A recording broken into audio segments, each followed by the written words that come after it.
High friends, welcome to my mini vlog. आज घरातली कामं आवरून ऑफिसला थोडं लवकर गेली तर समजलं सर येणार नाहीये। मग काय मज्जा। दुपारी लंच ब्रेकमध्ये फिरायला जाऊ प्लॅन करून मधुबनजवळ शॉपिंगला गेलो आणि तिथून थोड्याफार वस्तू घेतल्या आणि ऑफिसला रिटर्न आलो। सकाळपासून ऑफिसमध्ये काहीच काम केलं नव्हतं म्हणून थोडीफार कामं आवरली आणि घरी निघाली।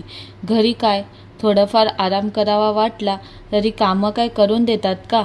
त्यातच मम्मीने फोन करून मला आणि आकाशला जेवायला बोलवलं। मग काय घरातली कामं आवरली, आई अण्णांसाठी जेवण बनवलं। जेवण बनवल्यानंतर तर भांडी निघतातच, मग ती तरी का ठेवायची म्हणून ती सुद्धा घासून घरातला आवरून मग मी मम्मीकडे गेली। मम्मी जरी जवळ राहत असली तरी मी सारखं मम्मीकडे जात नाही। जेवायला बोलवलं होतं म्हणून थोडं उशिराच गेले। आयतच जेवायचं होतं। तिच्याकडे थोडं बसलो, गप्पा मारल्या आणि लेट घरी आलो। लेट घरी आल्यावर थकली होती